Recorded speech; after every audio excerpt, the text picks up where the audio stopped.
In all my time reading comics throughout my life, there's always been one corner of the DC universe that's always had my attention and interest. No, it's not the rich kid with issues, or the family of ADHD track stars. No.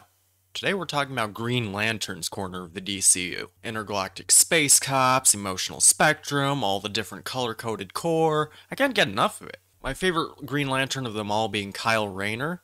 Him being both a totally ordinary dude with a normal background and being an artist really appealed to me even at a young age. I myself also being an avid artist. It helps that he as well as John Stewart were the Green Lanterns I knew of as a tiny child. The latter due to the Justice League show airing at the time, and the former due to a couple very old comics we had around the house. That is to say, Hal Jordan is a character I really didn't know firsthand, aside from someone I occasionally saw on merch, flashbacks, and that one JLU episode where the timeline got Brag. inside out by an angry tiger of top tier writing and John gets replaced with Hal for a few minutes. Now, the point of this entire preamble is to illustrate that Hal Jordan is a character I was just never familiar with a good chunk of my childhood. But all that changed when I was gifted a DC Comics encyclopedia, published circa 2004, one Christmas, which I think I actually still have sitting around somewhere. I don't remember what year I actually got it, but I have to stress that it was published in early 2004, right before a lot of major changes happened, namely Green Lantern Rebirth. Meaning that, when I started seriously learning about this universe, Hal was about 8 shades of dead. And not only that, this is how I found out about Hal's heel turn as Parallax in a little story by the name of Emerald Twilight. Now, the point of that entire little diatribe about my unorthodox deep dive into the DCU is to emphasize where I'm coming from here. I need to preface the rest of this video by saying that since I wasn't a diehard Hal fan and I had the benefit of decades of hindsight on my side, I actually really liked Hal's tenure as Parallax. I'd even go so far as to say that I prefer him as Parallax than as a Green Lantern. Now, I totally get why Green Lantern fans at the time hated it. I totally get why fans are still mad about it. And that's totally valid. But man, I can't help but love this roller coaster ride for what it was. With all that context on why my introduction to Hal Jordan was really weird, let's actually dive into his villain arc now, shall we? Alright, so it all starts off with a bang as Cyborg Superman and Mongul obliterate Coast City in the wake of Superman's death, killing millions of people, including just about everyone Hal had ever been close to. Now, this would definitely be enough to completely shatter a normal person, let alone a superhero, but it seems the weight of the situation hasn't quite sunk in yet for Hal here, so he's got the idea to just simply recreate the entire city and everyone in it as a construct from his ring. Alright. Now, this is quite possibly the most impressive feat of will I've ever seen a Green Lantern pull off, since he not only rebuilt an entire city from memory, but also everyone he's ever known. But it wasn't meant to last. Hal uses this as an opportunity to make amends with his parents. His father's still refusing to say he's proud of everything Hal's accomplished and dies all over again. And his mother reassuring them that all this isn't his fault. Cherish the memories and move on. Both parents symbolizing Hal's conflicting emotions, his self-doubt and his subconscious knowing there's nothing he can truly do, and it really is best to allow himself to grieve and pick himself back up. But Hal doesn't want to grieve even if his own subconscious knows it's what's best. Hal wants his city and loved ones back, and those dreams are cut short when his ring runs out of power. Just as his fake construct dad is about to tell him the one thing he's always wanted to hear, just to add insult to injury, of course. So obviously this would be the best time for the Guardians to show up and berate Hal for using the ring for personal gain, and want him to report to Oa for disciplinary action.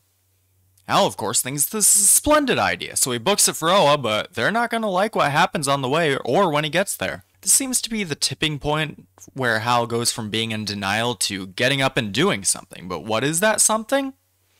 Flying up all the way from Earth to Oa and taking out every lantern sent to stop him. Hal's often been lauded as the greatest Green Lantern who's ever lived, and this really gets the point across as he easily dispatches everyone in a page or less each, taking all their rings as he goes, all the while just seething at the Guardians for their happy. After all, those stupid little trolls swore off emotion for so long, they've completely forgotten how to relate to others. If they just dropped the self-righteous act for a minute, they'd perfectly understand why he has to do this. Who wouldn't if they went through he did? Besides, he's not doing anything other heroes wouldn't. He's leaving his fellow Lanterns with enough power to still be alive in the vacuum of space. It's not like he's killing anyone. So, after fighting his way through the entire Corps, the Guardians are fresh out of options, so what do? And the ultimate Hail Mary move that definitely wouldn't come back to bite them even if it did work, they cut a deal with the other former greatest Green Lantern of all time, Sinestro, releasing him from the Central Power Battery where he was a prisoner for years, seeing him as the lesser of two evils. So, now Sinestro has been charged with the now Herculean task of stopping Hal's rampage as his last line of defense. I could have told him he wasn't up to it.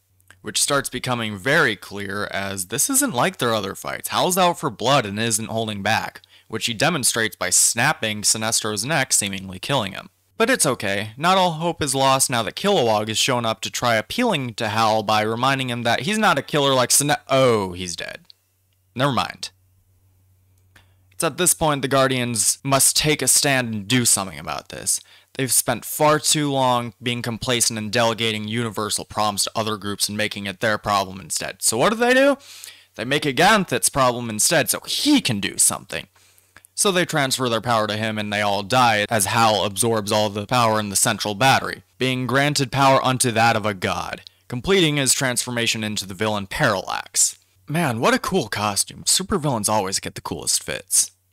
As Hal flies off to do Parallax thing, Ganthet finds a successor who isn't exactly his preferred choice, but well, he'll have to do.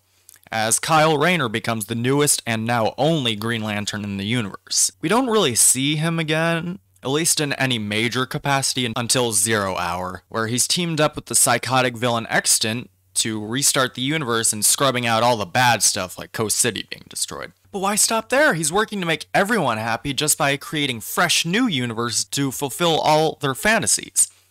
A universe for Superman where Krypton never explodes, a universe where Batgirl never has to be crippled by the Joker, one where the JSA can be forever young.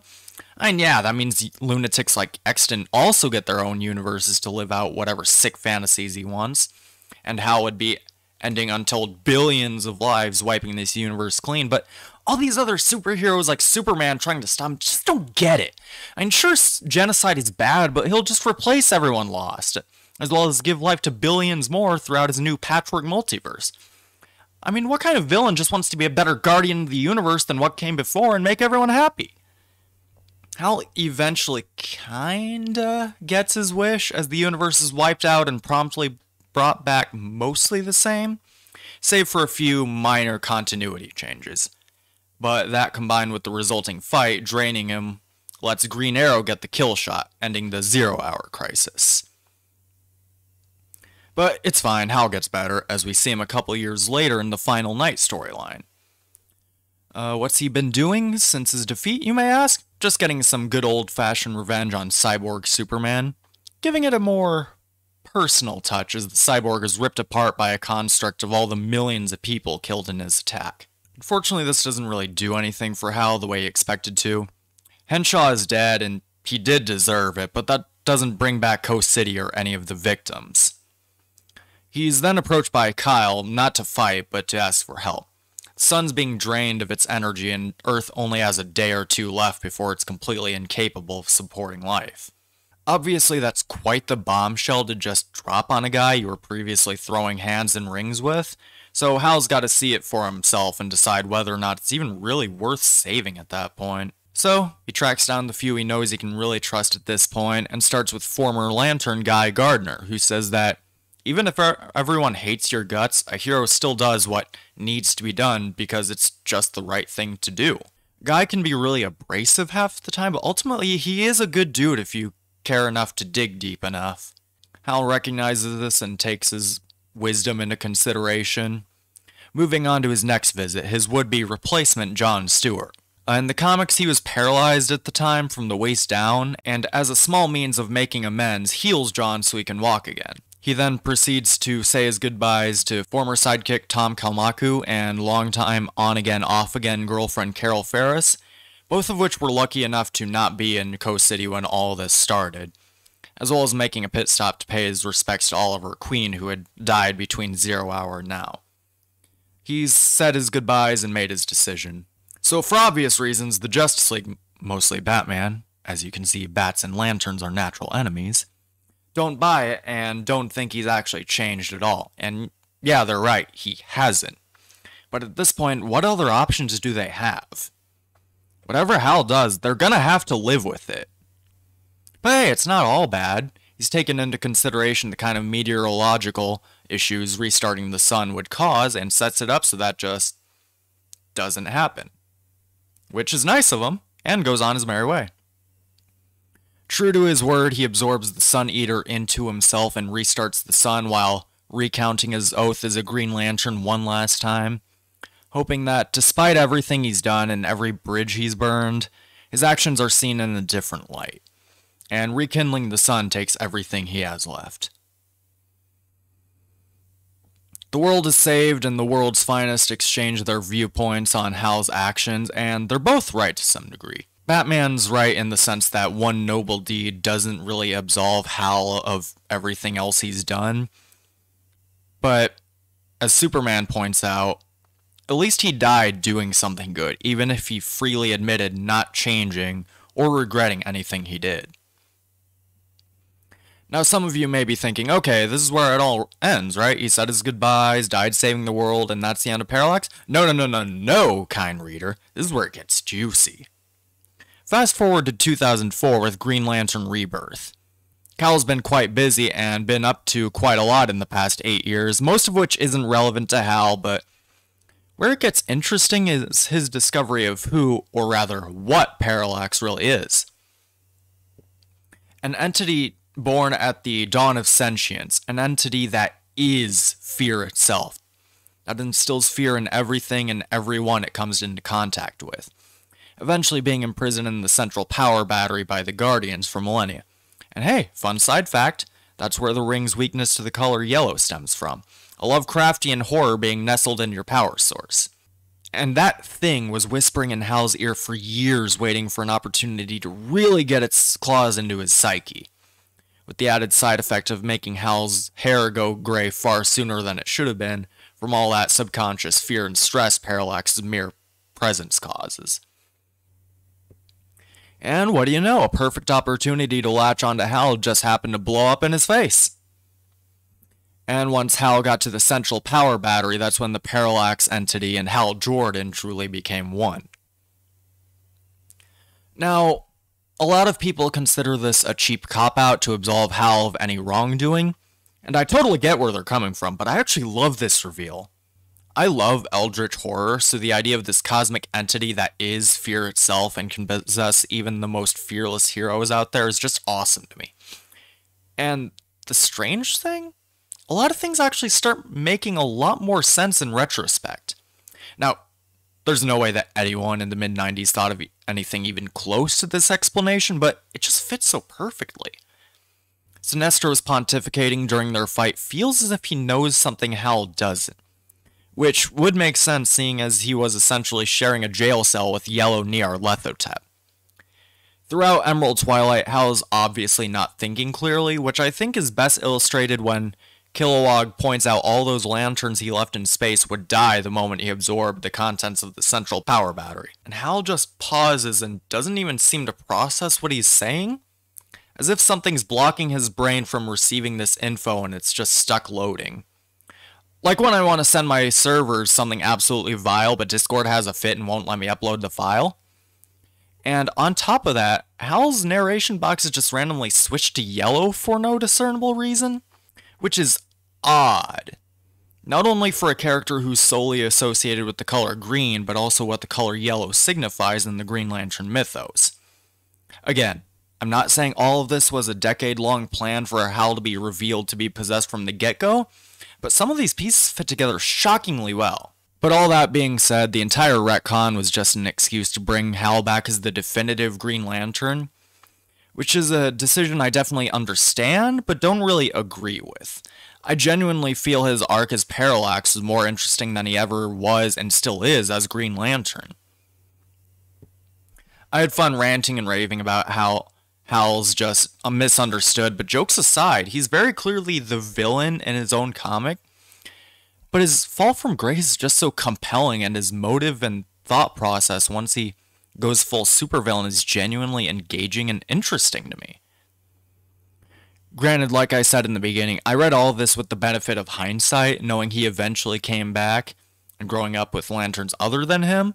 So my perspective on this is going to differ greatly from Hal fans who read all of this in real time. All in all, I think Hal's villain arc is not only really cool on its own, but I think it was worth it in the long run just for how much came out of it. Jeff Johns is a much more polarizing writer nowadays, but emotional entities and all the different Lantern Corps and stories like the Sinestro Corps War and Blackest Night wouldn't have been possible without Hal breaking bad. So I'm glad it turned out the way it did, even if I wish Hal stayed bad or stayed dead, either or. So yeah, that's my whole spiel on why Hal Jordan's villain arc is actually pretty cool and overhated. You guys can let me know down below if my takes are dumb and I should feel bad, or if you're also a major Parallax appreciator. This has been Major Disaster. I still don't have an official outro, so peace out.